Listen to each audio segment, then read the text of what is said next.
সাধারণ হলেও এইভাবে যদি আমের চাটনি রান্না করা যায় খেতে কিন্তু খুবই ভালো লাগে। তাই আজকে আমি আপনাদের সাথে শেয়ার করছি আমের চাটনি রেসিপি। তো এখানে দুটো ফ্রেশ কাঁচা আম নিয়েছি। আমের বোটার দিক থেকে একটু কেটে বাদ দিয়ে দিচ্ছি। তারপর আমটাকে এইভাবে মাঝখান থেকে কেটে 4 ভাগ করে নেব। 4 ভাগ করে আমি মাঝখান থেকে আবারও একটু কেটে নিচ্ছি। আপনারা চাইলে 4 ভাগ করেও রান্নাটা করে নিতে পারেন। আর ভেতরে যে সাদা অংশটা আছে সেটা ফেলে দিচ্ছি।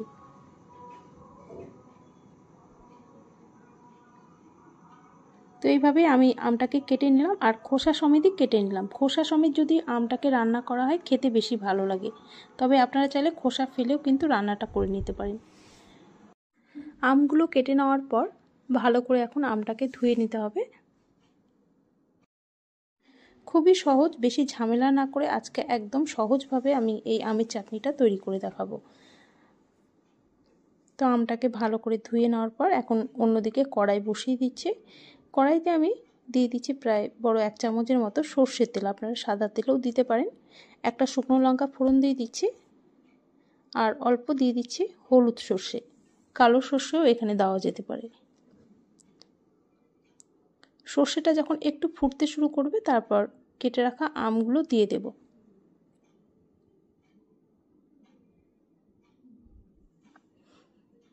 আমগুলোকে দিয়ে এবার এর মধ্যে সামান্য হলুদ, অল্প একটু লঙ্কার গুঁড়ো আর দিয়ে দেব অল্প লবণ। দিয়ে দিচ্ছি খুবই সামান্য পরিমাণে হলুদ, সামান্য লঙ্কার গুঁড়ো দিয়ে দিচ্ছি আর দিয়ে দিচ্ছি অল্প লবণ। লবণ, হলুদ, লঙ্কার গুঁড়ো দিয়ে ভালো করে একটু মিশিয়ে নিচ্ছি আমের সাথে। জাস্ট একটু মিশিয়ে নিয়ে এবার এর মধ্যে জল দিয়ে দেব।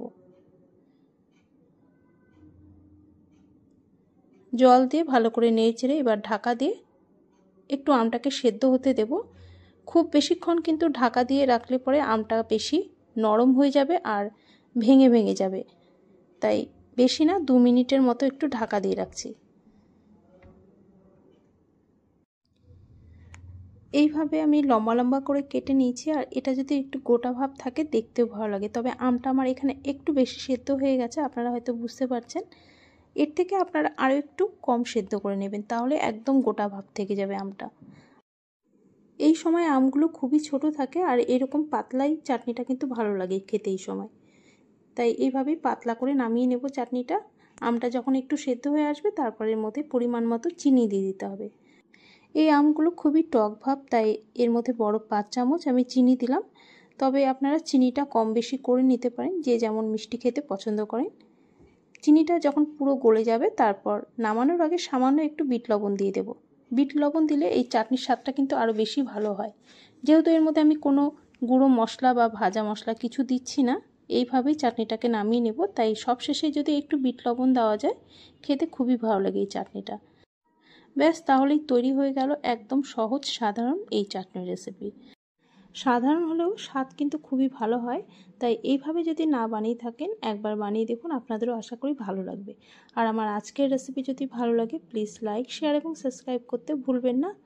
আর আমার রেসিপিগুলো যদি আপনাদের ভালো লেগে থাকে বা খারাপ লেগে থাকে সেটা কিন্তু আপনারা কমেন্টের মাধ্যমে জানাতে পারেন। তাহলে আজ এই পর্যন্তই। আপনাদের সাথে আবারও দেখা হচ্ছে নেক্সট একটা ভিডিওতে।